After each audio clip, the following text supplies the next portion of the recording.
Killer ants चींटी प्रजाति की सबसे फियर्स मानी जाने वाली स्पीशीज में साइंटिस्टों ने एक एबनॉर्मल सा फिनोमेनन ऑब्जर्व किया। कभी कभी ये चींटियां अपने खुद के साथियों को ही अपनी कॉलोनी से दूर ले जाकर यूं फेंक देती है। वजह कुर्बान की हुई चींटी का एक जिंदा ज़ॉम्बी बन जाना because of the infamous zombie ant fungus cordyceps. अब मजे की बात ये ना फ्रेंड्स, 2013 में एक अमेरिकन सीरीज लॉन्च हुई थी लास्ट ऑफ अस करके। इस मूवी ने यह प्रेडिक्ट किया था कि 2023 में कॉर्डिसेप्स फंगस इंसानों में एक ज़ॉम्बी एपोकैलिप्स ले आएगा। और अगर आप पैरासिटिक ऑर्गेनिजम्स को देखो, फिर चाहे वो बैक्टीरिया हो, फंगस हो, प्रोटोजोआ हो या फिर वायरसेस, ये अपने होस्ट्स को स्विच करने के लिए काफी बदनाम है। फॉर एग्जाम्पल HIV को ही ले लो। सबसे पहला इसका ओरिजिन नॉन ह्यूमन प्राइमेट्स जैसे कि एप्स में हुआ, लेकिन तब लोगों की धारणा यह थी कि ह्यूमन इम्यून सिस्टम एप्स के इम्यून सिस्टम के मुकाबले ज्यादा स्ट्रांग है और इसीलिए वो इंसानों को कोई नुकसान नहीं पहुंचाएगा। पर 20th सेंचुरी आते आते इसने ह्यूमंस को भी इन्फेक्ट करना शुरू कर दिया और आज एड्स एक जानलेवा बीमारी बन चुकी है। एक और एक पैरासाइट है टॉक्सोप्लाज्मा गोंडाई करके, जो पहले सिर्फ चूहों को इन्फेक्ट करता था, लेकिन रिसेंटली कंडक्टेड एक रिसर्च के अनुसार ये इंसानों के दिमाग को भी अब कंट्रोल करने लगा है और इसके इन्फ्लुएंस की वजह से लोगों के रोड एक्सीडेंट्स सिग्निफिकेंटली बढ़ने लगे। साइंटिस्टों के अनुसार आज 60% ह्यूमन पॉपुलेशन ऑलरेडी इस पैरासाइट का शिकार हो चुका है। जरा समझना ये पैरासाइट इंसानों को कैसे इफेक्ट करता है। तो सबसे पहले ये पैरासाइट चूहों के दिमाग को मैनिपुलेट करता है, जिसकी वजह से स्ट्रेंजली वो अपने सबसे बड़े प्रेडेटर बिल्लियों के आसपास भटकने लगते हैं और फिर ऑफ कोर्स वो बिल्लियों का शिकार बन जाते हैं। अब जैसे ये पैरासाइट किसी बिल्ली के अंदर पहुंचता है, वो वहां रिप्रोड्यूस करके बिल्लियों के फीकल मैटर से बाहर आता है और उसके बाद ये पैरासाइट किसी वाटर बॉडी या फिर इन्फेक्टेड फल सब्जियों के जरिए इंसानों के बॉडी में एंटर करता है और फिर इंसानों के अंदर जाते ही उनके ब्रेन सेल्स को इन्फेक्ट करके उनके बिहेवियर को कंट्रोल करने लगता है और नतीजन इसका होस्ट बॉडी बहुत सारे खतरनाक एक्सीडेंट्स का शिकार होने लगता है। और ये मैं ऐसे ही नहीं कह रहा हूं। प्राग में हुए स्टडी में रिसर्चर्स ने 446 लोगों का सर्वे किया, जिसमें से करीब 146 लोग रोड एक्सीडेंट्स में इन्वॉल्व थे। इस सर्वे में उन्होंने हर एक पार्टिसिपेंट के अंदर टॉक्सोप्लाज्मा गोंडाई के लेवल्स को डिटेक्ट किया and the results were shocking. जो लोग एक्सीडेंट्स में इन्वॉल्व थे उनमें बाकी लोगों की तुलना में टॉक्सोप्लाज्मा काफी ज्यादा मात्रा में मौजूद था। और जब इन पेशेंट्स पर डिटेल में स्टडी किया तब क्लियर एसोसिएशन सामने आया कि यस, टॉक्सोप्लाज्मा उनके एक्सीडेंट्स का मेजर रीजन था। ऐसा इसीलिए क्योंकि टॉक्सोप्लाज्मा इन्फेक्टेड लोगों के रिएक्शन टाइम को स्लो करता है, जिसकी वजह से लोग समय रहते एक्सीडेंट्स को रोक नहीं पाते। अब आई नो ये अब तक हमारे मूवमेंट को कंट्रोल करने लायक नहीं बना है, बट साइंटिस्टों को चींटी के फॉसिल्स में पैरासिटिक फंगस मिला है ना, वो ये सब कर सकता है। आफ्टर ऑल वो चींटियों को एक जिंदा ज़ॉम्बी जो बना रहा है। ये कॉर्डिसेप्स फंगस अपने होस्ट के मूवमेंट्स को कंट्रोल करके उन्हें ज़ॉम्बीज में तब्दील करता है, क्योंकि इसी ज़ॉम्बिफिकेशन स्टेज पर उसकी पूरी लाइफ साइकिल टिकी हुई होती है। वही लाइफ साइकिल जिसकी शुरुआत जंगल में पड़े कुछ स्पोर्स के तौर पर होती है, जो किसी चींटी के वहां से गुजरने का इंतजार करते हैं और फिर जैसे ही चींटी उसके पास आती है, ये स्पोर्स अपने आप को उसकी स्किन से अटैच करते हैं और फिर धीरे धीरे करके उस चींटी की स्किन के सभी प्रोटेक्टिव लेयर्स को किसी एसिड की तरह पिघलाकर उसमें होल बनाते हैं।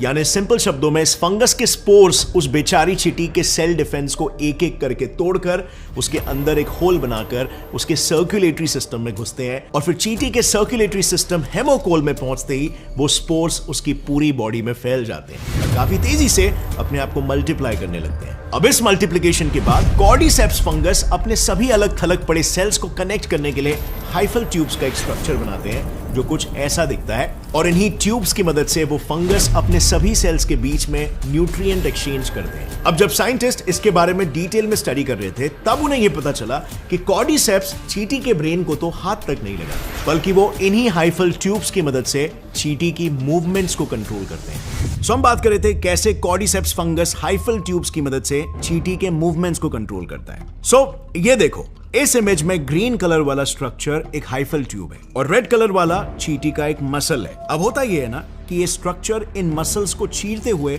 आर पार चला जाता है और इस प्रोसेस में वो स्फिंगोसाइन और ग्वानिडाइनोब्यूट्रिक एसिड जैसे कुछ केमिकल्स को सेक्रीट करता है, जो चींटी के मोटर न्यूरॉन्स को कंट्रोल करते हैं। इससे अब वो फंगस जब चाहे तब अपनी मर्जी के मुताबिक चींटी के मसल्स को तोड़ मरोड़ कर उसके मूवमेंट्स को कंट्रोल कर सकता है। यानी इस पॉइंट पर वो फंगस चींटी को अपनी ही बॉडी में एक कैदी या होस्टेज की तरह बनाकर रख लेता है। और ऐसा इसीलिए क्योंकि भले ही उसका दिमाग एक्टिव हो, पर वो चींटी अपने खुद के बॉडी मूवमेंट्स को कंट्रोल नहीं कर सकती। उसका बॉडी बेसिकली हाईजैक हो चुका है और इसके बाद कॉर्डिसेप्स फंगस अपना असली रूप दिखाना शुरू करता है। वो फंगस चींटी को उसके मर्जी के खिलाफ उसकी मौत की ओर ले जाता है। अक्सर वो फंगस कंट्रोल लेते ही चींटी को एक ऐसे पत्ते पर ले जाता है जो जमीन से 25 सेंटीमीटर की ऊंचाई पर होता है और जहां का टेम्परेचर 25 से 30 डिग्री सेल्सियस और ह्यूमिडिटी 95% होती है, क्योंकि ये वही कंडीशंस है जो फंगस के ग्रोथ के लिए एकदम ऑप्टिमल होती है। लेकिन यहां पर गौर करने वाली बात यह है कि वो फंगस एक ऐसा पत्ता चुनता है जो एंट कॉलोनी के करीब होता है, सो दैट उसके स्पोर्स आगे जाकर दूसरी चींटियों को भी इन्फेक्ट कर सके। अब जैसे कि मैंने पहले बताया, ये फंगस उस चींटी को अपने मन चाहे पत्ते पर ले जाकर उसे उस पत्ते को काटने पर मजबूर कर देता है। इसके बाद हाइपोक्सैंथाइन नाम के केमिकल की मदद से वो फंगस चींटी के जबड़ों को ही लॉक कर देता है। साइंटिफिकली स्पीकिंग, चींटी मैंडिबुलर एट्रोफी या डेथ ग्रिप में चली जाती है और अब ये पॉइंट होता है जहां उस मरी हुई चींटी के 75% सेल्स फंगल सेल्स में तब्दील हो जाते हैं और इसके बाद धीरे धीरे इस फंगस की फ्रूटिंग बॉडी उस चींटी के सर से बाहर आने लगती है और करीब 6 हफ्तों के अंदर ही अच्छे खासे ग्रोथ के साथ वो एक सर्टेन मैच्योरिटी हिट करती है, जिसके बाद किसी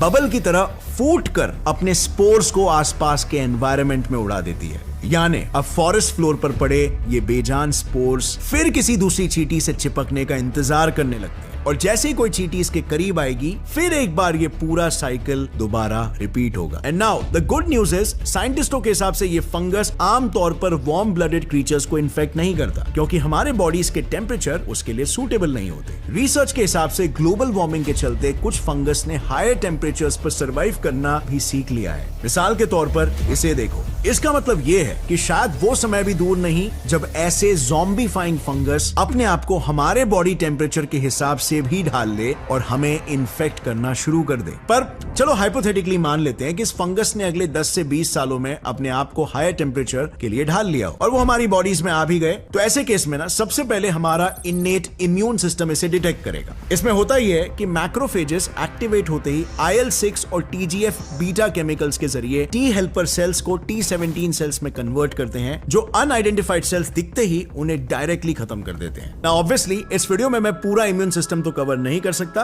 बट ये मैंने आपको एक जनरलाइज्ड पर्सपेक्टिव बता दिया एंड आई थिंक इससे आप समझ गए होंगे कि हमारा इम्यून सिस्टम खुद ही कितना कॉम्प्लेक्स और केपेबल है। पर फ्रेंड्स, ये तो हुआ बेस्ट केस सिनेरियो, लेकिन कुछ ऐसे भी फंगस है जैसे कि द रिंगवर्म, जिन्होंने इस कॉम्प्लेक्स इम्यून सिस्टम को बाईपास करने का भी रास्ता ढूंढ लिया। और अगर रीसेंट डिस्कवरीज की मैं बात करूं तो साइंटिस्ट को कुछ ऐसे एक्स्ट्रॉर्डिनरी टाइप के फंगस मिल रहे हैं, जैसे कि हाल ही में मिला हुआ एक एलियन फंगस जो ह्यूमन ब्रेन को तक रिप्लेस करने की ताकत रखता है। अब ये फंगस बहुत ही स्पेशल है क्योंकि आगे इसे पोटेंशियली एक नया ब्रेन, आर्टिफिशियल ब्रेन क्रिएट करने के लिए यूज किया जा सकता है।